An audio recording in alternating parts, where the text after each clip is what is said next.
तर आणखी एक महत्त्वाची बातमी समोर येते। इंधन बचतीचं पंतप्रधान नरेंद्र मोदी यांचं आवाहन आणि याच पार्श्वभूमीवर वाशिममधील पेट्रोल पंपावर परिस्थितीचा आढावा जो आहे तो आपण पाहतो आहोत। आखाती युद्धाचा परिणाम आणि देशात वाढत्या इंधन वापरामुळे राज्यात अनेक ठिकाणी पेट्रोल डिझेलचा तुटवडा निर्माण झालाय। त्याचा आढावा घेतलेला आहे आमचे प्रतिनिधी साजन धाबे यांनी। आखाती युद्धाचा परिणाम आणि देशात वाढत्या इंधन दरामुळे अनेक ठिकाणी राज्यात तुटवडा निर्माण झालेला आहे।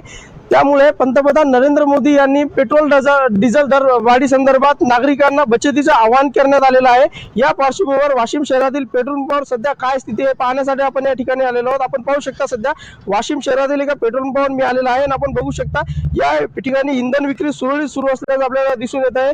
पेट्रोल पंपावर पेट्रोल डिझेलचा कोणताही तुटवडा जाणवत नसल्याचं सध्या दिसून येत आहे। मात्र या ठिकाणी काही आपल्यासोबत बोलण्यासाठी आता काही नागरिक या ठिकाणी आलेले आहेत। आपण त्यांच्याशी बातचीत करणार आहोत। नेमकं काय परिणाम झालेला आहे, सध्या पेट्रोल डिझेलचे दर वाढलेले आहेत, काय वाटतं? आता या दरामुळं दळणवळणावर परिणाम होणार, आमच्या दैनंदिन जीवनावरही परिणाम होणार। कारण रोजचं पेट्रोल एवढं महाग जायचं आहे तर ह्याचा आमच्या खिशाला तोटा होणारच। त्यानंतर सगळ्यात जास्त आम्हाला याचा तोटा होणार शेतकऱ्याला।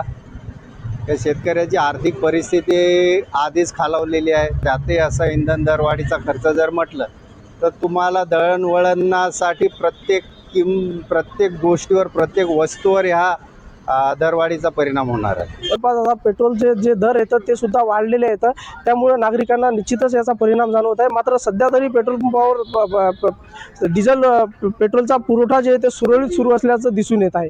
साजन धाबे, NDTV मराठी।